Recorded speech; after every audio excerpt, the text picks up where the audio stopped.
Yes, welcome everybody and good morning. It's so great to be here. It's like there's nobody here and there's like everybody here. So I hope you can hear me back there. Just kidding. So just a short introduction. So actually something cool, James, that you brought up, Maya Angelou, is when I was in high school, I was terribly afraid of public speaking. So I joined the speech team, which is like poetry, readings, and the poems that I read were Phenomenal Woman and Still I Rise, and another one from Sylvia Plath. And those poems and that competition helped me to speak. Now, it didn't cure the shakes or feeling like I want to throw up before I talk, but it did give me a real respect, especially for the words of Maya Angelou. So thank you. So for those of you who don't know me, I am Sophia Foutres. I wrote a little something so you could get to know me a little better before we dig in. I like to call it's like a rap and a poem all together. I'd call it a pap, but that would be weird. So maybe we can call it a Rome. I'm here, I'm queer, and I'm near. Thanks be to God, no thanks to Sodom and Gomorrah. They misinterpreted and made me a villain, but I ain't killing. I just keep filling even though my clothes be pillin'. I still ain't billin'. I keep Dylan Grace taking up my space, 'cause I know my place. Even if you spit in my face, I still think you're an ace. They tried to impeach me, but I'm about to preach. This religion's so bleach, love and justice better breach. The love of God is free. Everybody say, we. Okay, thank you. Thank you very much. Thank you, everyone. So that's who I am, right? I maybe make you feel warm and loving and everything, but I love to make people laugh. Because I work in hospice, so I'm around death all day, and laughter is good. So today, I want to remind you that in a little while, everything will be okay. Anybody right now in a situation where that just feels like total BS? Where that just feels like, yeah. You're just giving me some toxic positivity and trying to push off my suffering.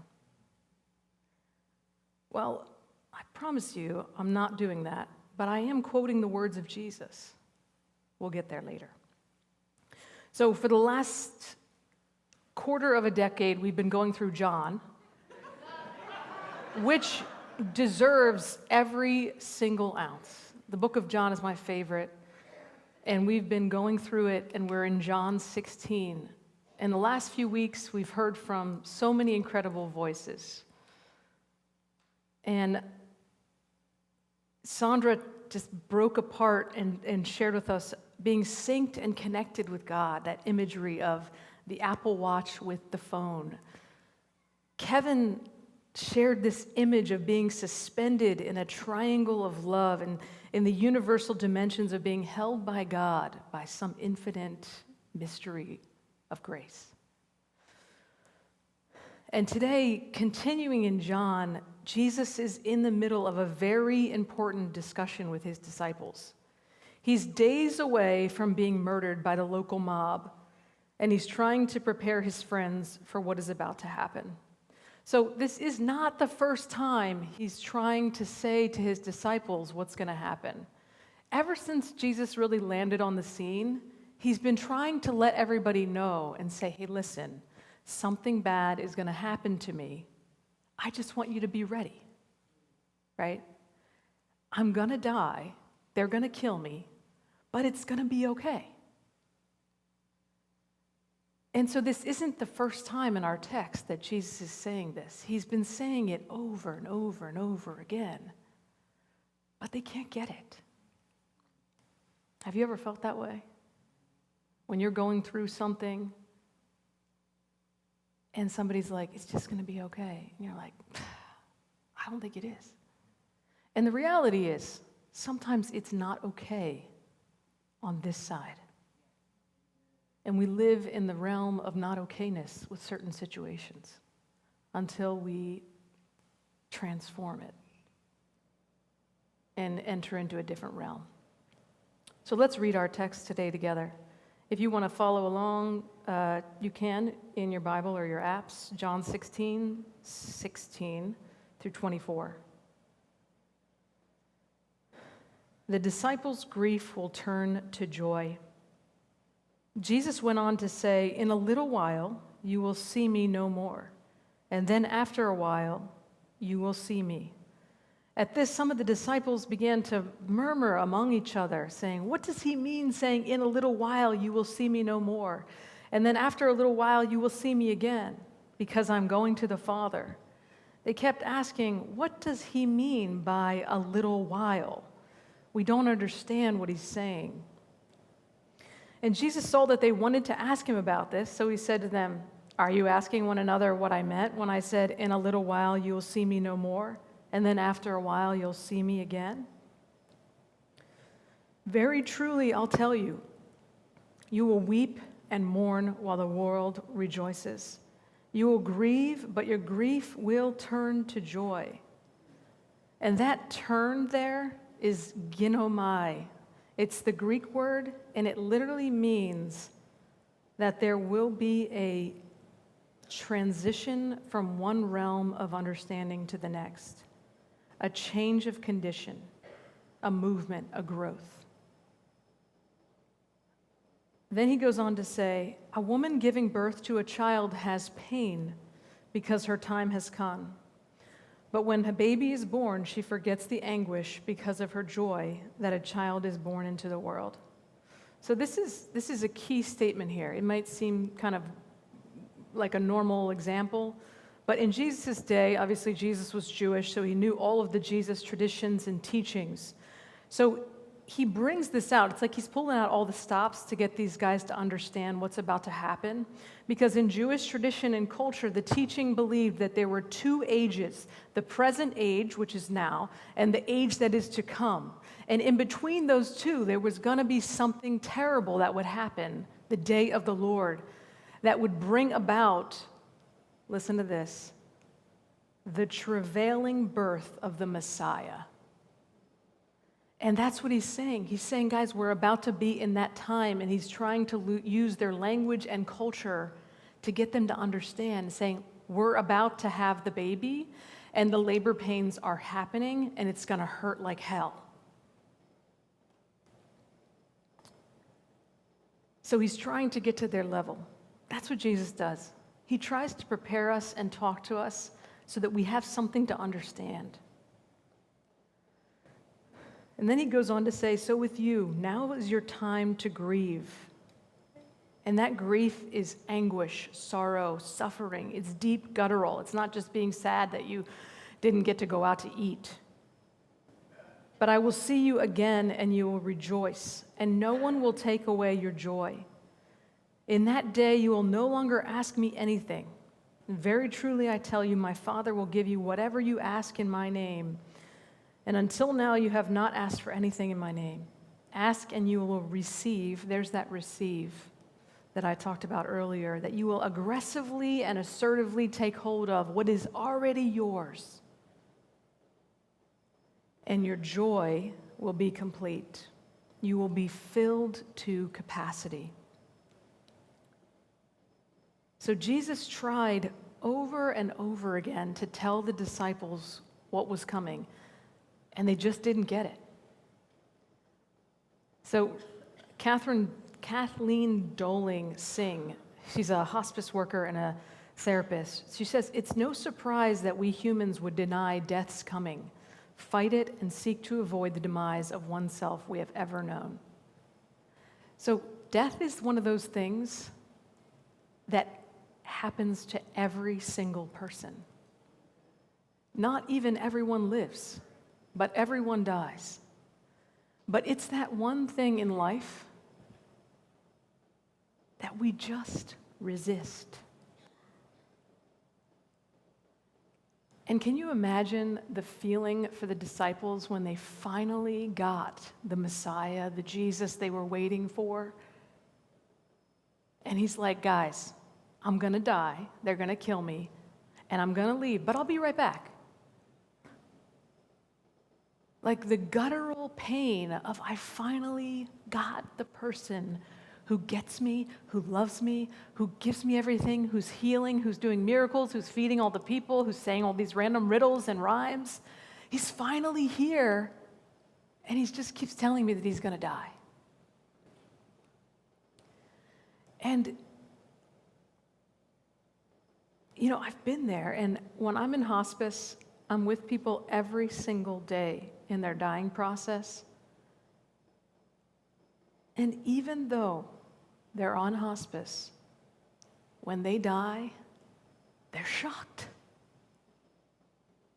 The family is still shocked. There is that guttural feeling of, this wasn't supposed to happen. And it's not just physical deaths, right? It's job loss, it's cancer, it's criminal, it's racism, it's bigotry, it's hatred, it's all of these things that go on in life that happen, and we're like, this wasn't supposed to happen like this. So what do we do? What do we do with it? How do we find some sort of comfort when the reality is this is happening? We all will die. The reality is Christ did die. And in our lives, we will die a million little deaths every day and experience that suffering, that pain. Richard Rohr says Christianity, as well as Buddhism and other religions and natural systems, suggests that the pattern of transformation, the pattern that connects the life that reality offers us, is not death avoided, but death transformed. In other words, the only trustworthy pattern of spiritual transformation is death and resurrection. And in this scripture, in this passage, we're getting the prototype of what everything else will then fall through. Jesus is saying, I'm going to die. Death is going to happen. But I'm going to come back in a little while. And in that time, everything will be okay. And your joy will be made full. You'll be able to have uninhabited connection with God at all times, and you won't ever be alone because you'll have the Comforter, the Holy Spirit, that counselor that lives within your spirit. You won't ever face death the same way you did before this event. But every little death that happens will be transformed, and new life will come.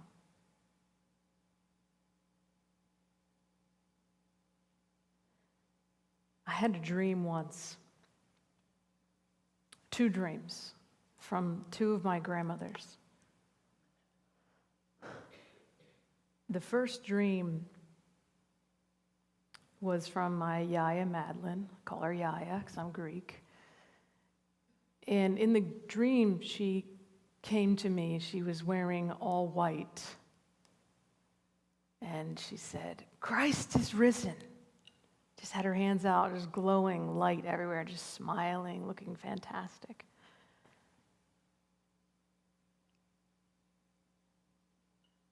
And it just brought such comfort to me, because once she died, she wasn't saying, I'm dead. She was saying, it really happened. There's life. It's alive. He's alive. We're alive. There's more. It didn't end.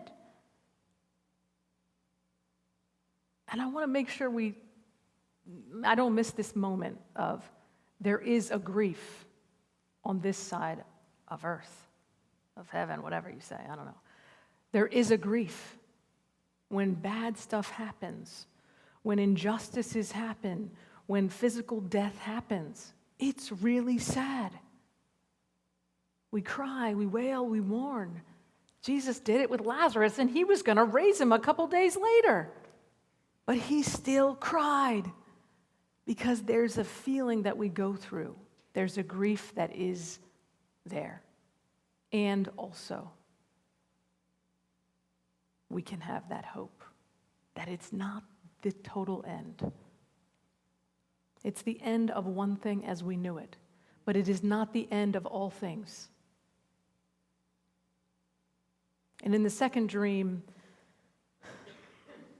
Deb, I'm going to bring you up here for, not, you don't have to come up, but I'm going to bring up your name.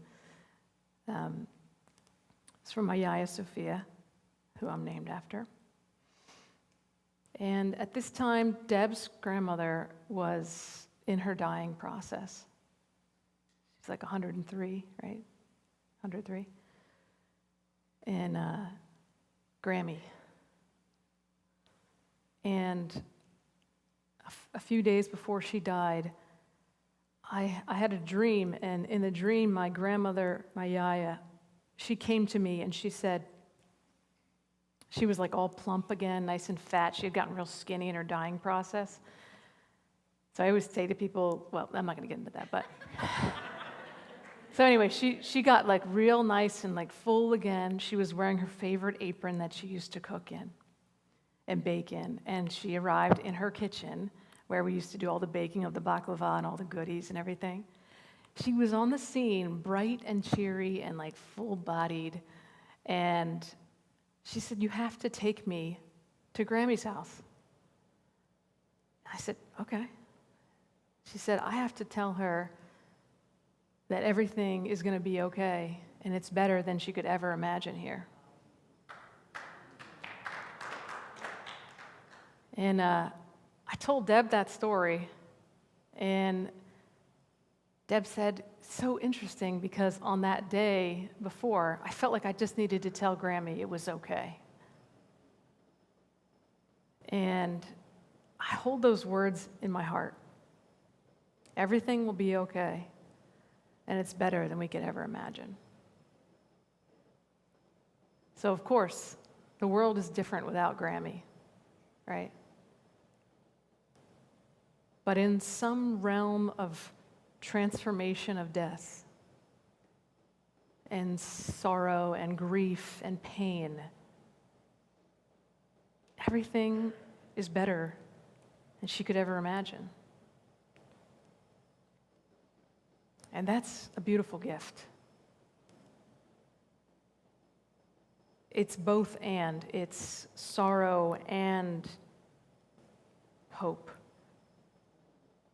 And I wonder in your life, where is there things dying or dead, and do you need Jesus to say, "Look, in a little while, I'm coming back. I'm coming into those areas." Because for every dying space, there's an opportunity for transformation to life. For every disappointment, there's an opportunity to encounter love, to encounter hope, to encounter peace. For every broken relationship, there's an opportunity for peace. There's an opportunity for it to be transformed by love. And no, it might not get better. I won't lie to you. You know that yourself. You've been through life. I'm still pretty young, but I've seen a lot of life. I've been all over the world. I've seen suffering. And I know that sometimes it just doesn't get better here. But on the inside, I think we always have the choice of what we believe about what's happening.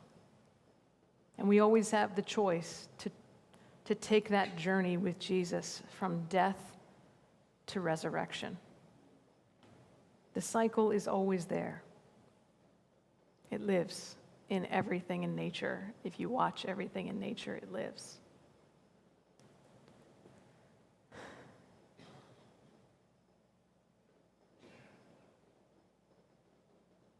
So I wrote another little poem wrap to kind of summarize what I sensed from this passage. So,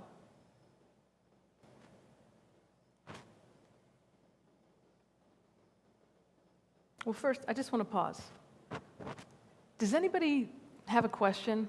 Or is there anybody thinking something and they're like, I don't know. I just feel like I'm supposed to ask if you have a question or if you have a thought.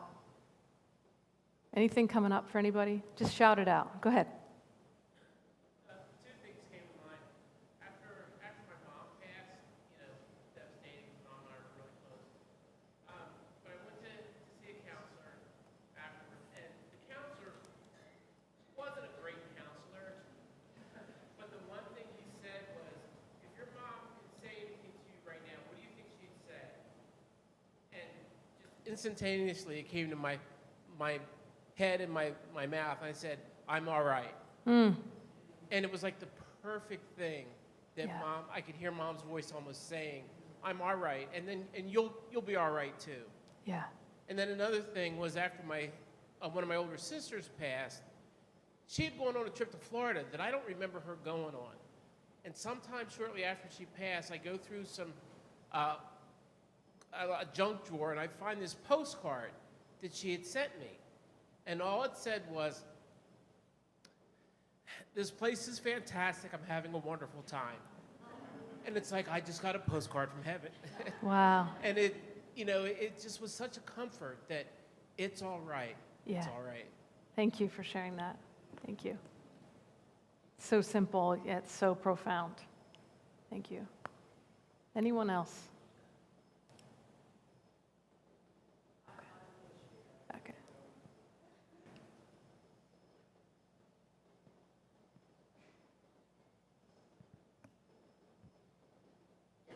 Two short things, really. As you were speaking, I just keep thinking of the line, we live, we die, to live again. Right. And that's where I am on my journey. But when my sister Sandy passed away, I remember just having a rough night one night after her service and stuff.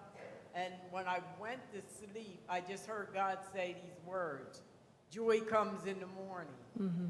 And the very next day, I woke up so joyful because she was reconnected with her son that had passed on. So, Yeah. Thank you.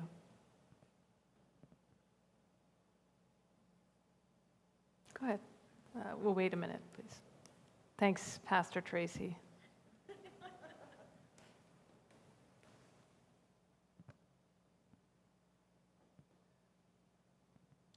I just have two things. One is I appreciate the understanding that before you get to the okay, there's the crud, or whatever we're allowed to call it here. But the other thing that I really heard you say was the idea of opportunity and old stories. There's lots of old stories that we hear in our heads when we encounter something terrible that's happening. And this week I've been thinking a lot about the old stories in my head that precede anything that happens, and they're generally pretty bad because life has been pretty terrible. But as you were talking, I was just thinking about all the amazing opportunities that I have to use this terrible situation that we're going through right now to learn and grow. And I was like, darn it, like why make me think that way? Like about how this like really bad thing can be good. But in the midst of that, I smiled to myself and I said, I am, and then you just said, we have a choice about how we choose to believe in a situation. And today in this place, I'm choosing to find the opportunities of growth. And so I really appreciate those words in the midst of the sorrow and all of those other things that this situation can be. Thank you. Amen. Anyone else? Well, go ahead. A friend of mine many years ago. Please take that. She found you know how we all have those wooden plaques in our house that say things? And she had a saying, and the saying was, it'll buck. Say what? It'll buck. And it's just a fun way of saying what you've been saying. It it'll be okay. Mm. So it's something that pops into my head when I'm having those moments, Yeah. it'll bach, because it takes you off your edge and it just makes you think of things in a different kind of sense. Yeah. Thank you. We have time. We'll do one more. Oh, Joni.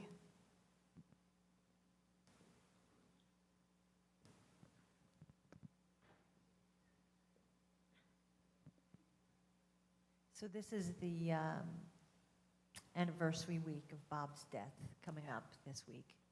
So this is all kind of bringing up a lot. But about a week after he died, I was in that sort of not asleep, not dreaming, but not awake. And as clear as if he was in the room, I heard him say, "Joan." That's how he always said. He never called me Joni. He was like, "Joan." And he said, it's not what we thought. It's so much better. Mm. I don't know to this day what that means. It could mean many different, was it so much better? It's just so much better. Yeah. It was like, "Joan." And he was excited. It was like, it's not what we thought. And it was what we thought. So it's not like him saying from his perspective, it's like all the things we thought. It's not that. It's Yeah. so much better. Oh. So it brought such comfort in the moment. And I remember sharing it with Tracy and Tony. And first that I even heard it, but then that it was so hopeful. Yeah. It was so hopeful. And this was a week. I'm not even getting out of bed yet, Yeah. So yeah, it was pretty amazing. Yeah.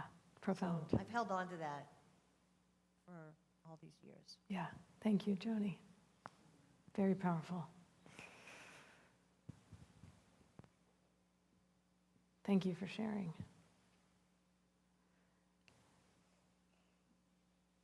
So I want to just take a moment. And I know every single one of us has a situation in here right now that feels like hell. Maybe you're doing fine, whatever, but you have some situation, or there's a situation going on in the world where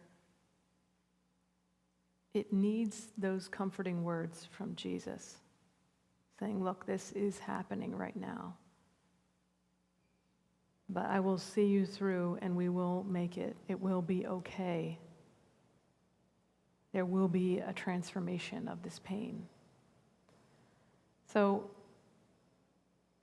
just take a minute right now and ask, like Daryl did,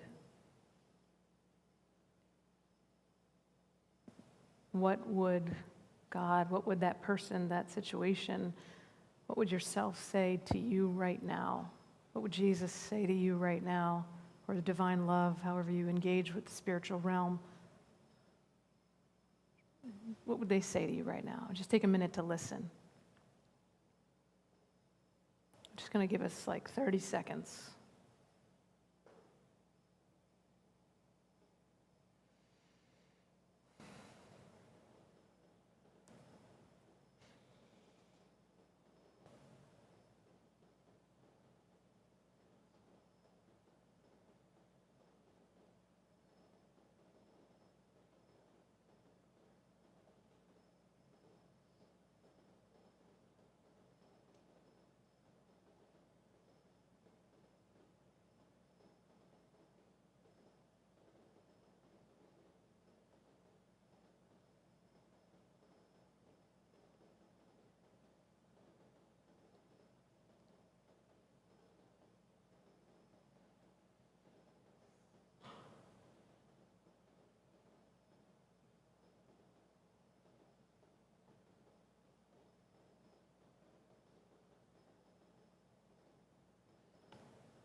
And if you didn't hear anything, that's okay.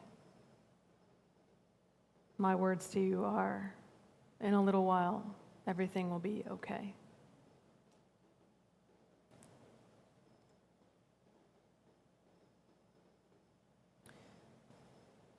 See, Jesus tried to prepare us, but we put up a fuss and thought it was sus. He said, BRB, I am the key, but they couldn't see. Disciples so confused, about to lose their holy muse. Let's talk about grief. I'll try to be brief. Death is a sheaf, and religion is the thief.